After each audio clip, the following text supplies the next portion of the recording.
To say the Bruins' slow start has been a disappointment, it's kind of like saying the ocean's a little bit damp. Bees fans dreaming of back-to-back Stanley Cups would probably settle for back-to-back wins at this point. Tonight, the Bees in Toronto try to win 2 in a row, if you can believe this, for the first time this season. Tim Thomas rocking the Movember mask.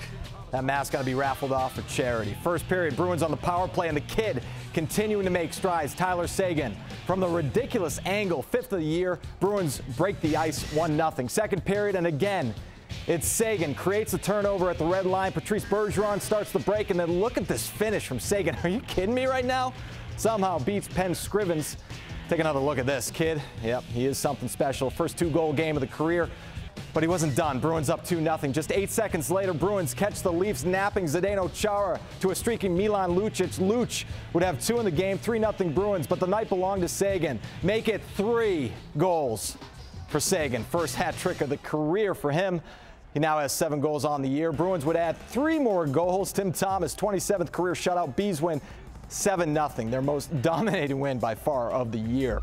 Tonight's domination, hopefully a sign of things to come, because the Bruins have some serious catching up to do early on in the year. The Bees currently tied with the Islanders for the fewest points in the Eastern Conference. Their big problem, putting the puck in the net. You wouldn't know it by tonight. But only the Islanders have scored fewer goals than the Bruins in the East. Well, elite or not elite? That was the question, and the answer was yes. That was the response from Eli Manning when asked if he belonged on the NFL mountaintop with other quarterbacks in the league. You know, guys like Tom Brady. Eli with a chance to support his argument tomorrow at Gillette when his Giants take on Brady's Patriots. That game right here on Fox. The Giants' Ahmad Bradshaw and Hakeem Nicks ruled out for this one, but it's the playing status of a Patriots receiver that's sparking debate. It will be interesting to see if Julian Edelman suits up tomorrow. The Pats wideout and return man arrested and charged with indecent assault and battery this week. Police say the third-year player groped a woman during a Halloween party at a Boston nightclub.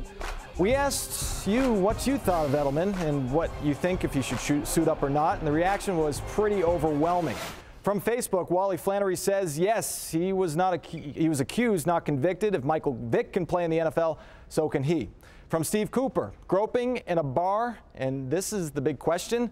There are NFL players shooting themselves in the foot, bringing weapons into the locker rooms, and being convicted of raping/assaulting and domestic violence playing tomorrow. And from Twitter, F. Nip says, yes, innocent until proven guilty unless he's violated team rules of being out. And finally, Kayla Marie, 02, says Edelman should definitely play tomorrow.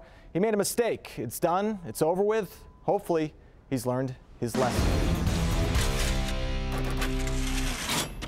Boy, that's a daunting open right there, isn't it? The prospect of having basketball this season getting dangerously close to the equivalent of hitting a full-court shot blindfolded with your weak arm.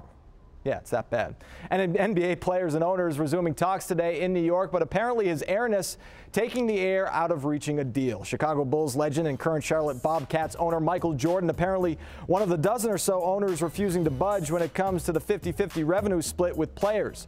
Meanwhile, a federal mediator has been called in, and a group of players reportedly hasn't been ruled out for decertifying their union and to try and get a deal done. Celtics point guard Rajon Rondo giving his 2 cents on decertifying the union.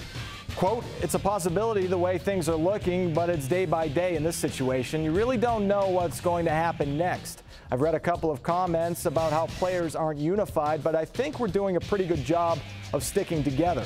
Guys are bored. They're anxious to play. Aren't we all anxious to see them play? The Red Sox still skipperless. The Sox set to interview Rangers pitching coach Mike Maddox on Tuesday and Indians bench coach Sandy Alomar on Wednesday. But as the Sox parade in perspectives, a former head honcho could be for the birds. Listen to this. Dan Duquette apparently nearing a deal to be the new general manager of the Baltimore Orioles. The former Sox GM ran things with mixed results from 1994 until he was fired in 2002. The good? Getting Derek Lowe and Jason Varitek for Heathcliff Slocum. He also traded for Pedro Martinez. The not so good? Well, running Roger Clemens out of town. Rocket went on to win 4 additional Cy Young Awards after his departure. Well, he's been in some of the biggest battles in boxing history. Now former heavyweight legend Joe Frazier is fighting for his life. The 67-year-old diagnosed with liver cancer 4 or 5 weeks ago. He's currently under hospice care.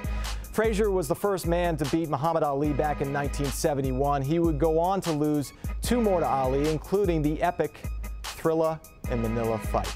Finally, we got a couple of local college football scores before we go. Harvard takes care of Columbia 35-21. Crimson still perfect in the Ivy League, and Holy Cross lost to Lehigh 14-7, guys.